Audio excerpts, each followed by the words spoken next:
Teacher हजरात छोटे बच्चों को स्कूल में एक्शन सॉन्ग और गीत के नाम पर नचवाते हैं, उनका ये अमल दुरुस्त है क्या? जायज नहीं।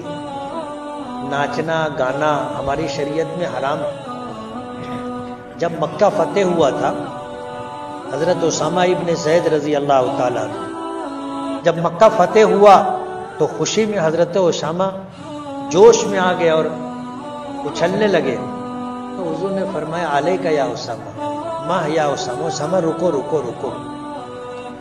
मेरी शरीयत में खुशी के मौके पे नाचना हराम है और गमी के मौके पे नौहा और मातम करना हराम है। तो हमारी शरीयत में नाच गाने की कोई गुंजाइश नहीं है, कोई जगह नहीं है। जो टीचर मुसलमानों के बच्चों को ये काम सिखाते हैं उनको नहीं करना चाहिए। करेंगे बच्चे, गुनाह किसको मिलेगा? जिसने सिखाया है, करवाया है उसको।